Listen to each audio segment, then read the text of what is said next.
Hi hello. இப்போ நம்ம பர்கிட்ஸ் lymphoma பற்றி பார்க்க போகிறோம். பர்கிட்ஸ் லிம்ஃபோமாவில் ஆக்சுவலாக இப்போ என்ன நமக்கு பிரச்சனையாக இருக்குது? பர்கிட்ஸ் லிம்ஃபோமாவில் நமக்கு வந்து டிரான்ஸ்லொகேஷன் தான் பிரச்சனை. So translocation of 814 genes translocate ஆகிடுது. இதுதான் ரொம்ப most common. Sometimes translocation of 28 இருக்கலாம், டிரான்ஸ்லொகேஷன் ஆஃப் 822 இதுவும் இருக்கலாம்.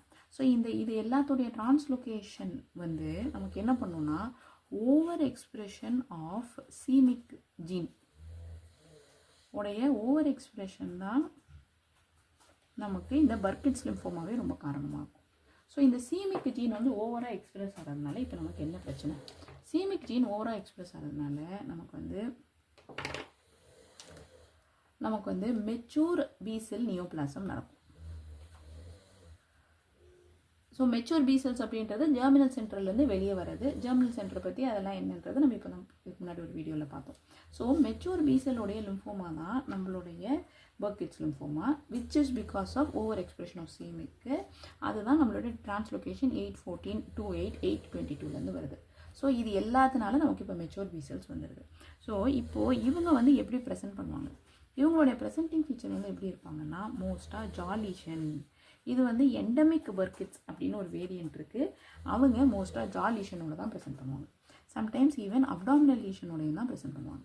ஸோ இந்த ஜா லீஷன் எங்கே, அப்டாமினல் லீஷன் எங்கேனா இப்போ நமக்கு ஜால இருக்கிற நம்மளுடைய லிம்ஃபாய்டு டிஷ்யூ இருக்கா, லைக் டான்சிலர் டிஷ்யூ, வால்டேஸ் ரிங்கு இதெல்லாம் இருக்கா.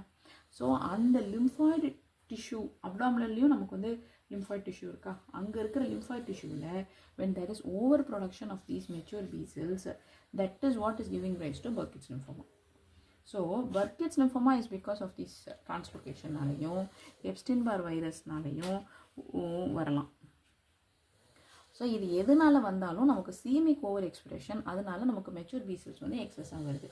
மெச்சூர் பி செல்ஸ் எக்ஸஸாக வர்றது வந்து நமக்கு வந்து ஜா லீஷனும் அப்டாமினல் லீஷனில் தான் வருது. ஏன்னா அங்கே இருக்கிற லிம்ஃப் நோட்ஸ் தான் நமக்கு எக்ஸஸாக ப்ராலிஃபரேட் ஆகி நமக்கு பி செல்ஸ் உண்டு பண்ணுது. இது வந்து ஒன்று. இப்போது ரெண்டாவது என்னென்னா நமக்கு இந்த மெச்சூர் பி செல்ஸ் வந்து எல்லா இடமும் நமக்கு வந்து ஃபார்ம் பண்ணிடுது, ஃபுல்லாக ஸ்மால் ரவுண்டு. அப்போது நம்ம உடம்புல நம்மக்கிட்ட வந்து ஒரு மேக்ரோஃபாஜஸ் இருக்கும். இந்த மேக்ரோஃபாஜஸ் பேர் டிஞ்சிபிள் மேக்ரோஃபாஜஸ். டிஞ்சிபிள் மேக்ரோஃபாஜஸ்னால் என்ன அப்படின்னா, நம்ம எந்த மேக்ரோஃபாஜஸ் வந்து ஒரு அப்பாப்டோசிஸ் ஆன ஒன்றை ஃபேகோசைட்டோஸ் பண்ண வருதோ அது பேர் டிஞ்சிபிள் மேக்ரோஃபாஜஸ். ஸோ இங்கே நம்ம பீசெல் மெச்சூர் பீசெல் ஃபுல்லாக நியோபிளாசம் வந்து உண்டு பண்ணுது. ஸோ இந்த மெச்சூர் பீசெல் உண்டு பண்ணுற இந்த நியோபிளாசம் இந்த பீசெல்ஸு எல்லாமே அப்படியே ஃபுல்லாக அலைவாக அப்படி இருக்காது. சிலதெல்லாம் வந்து உட ஒன்றகான் அப்பாப்டோசிஸ். ஸோ இந்த அப்பாப்டோசிஸை எப்படியாவது கிளியர் பண்ணி ஆகணும்ல, அதுக்கு தான் நம்மளுடைய டிஞ்சிபிள் மேக்ரோஃபாஜஸ் வருது. ஸோ டிஞ்சிபிள் அப்படின்ற பேர் it means that it is going to phagocytose the apoptotic B cells அப்படின்றத நம்ம தெரிஞ்சுக்கணும். ஸோ இந்த மேக்ரோஃபாஜஸ் வந்து கிளியர் டிரான்ஸ்லூசன்ட் ஒயிட்டாக இருக்கும். பட் வேறஸ் இந்த பி செல்ஸ் வந்து it will be dark blue purplish ஒரு இல்லைனா சம்டைம்ஸ் பர்பிள் கலரில் இருக்கும். ஸோ டார்க் ப்ளூ இல்லாட்டி பர்பிள் கலர். ஸோ இதை நம்ம வந்து பார்த்தா எப்படி தெரியும் அப்படின்னா இதுதான் நம்மளுடைய டிப்பிக்கல் ஸ்டாரி ஸ்கை அப்பியரன்ஸ். அந்த மேக்ரோஃபாஜஸ் அப்படி ஒயிட்டாக இருக்கிறதும் அதை சுற்றி இந்த மாதிரி செல்ஸ் இருக்கிறது பேர் தான் நமக்கு starry sky appearance. So Burkitt's லிம்ஃபோமாவுடைய பெத்தக்னாமிக் ஃபீச்சர் ஜா lesion, endemic in Africa. It can be because of Epstein-Barr virus, translocation 814, starry sky appearance. அது வந்து என்ன இதுதான் in short about Burkitt's lymphoma.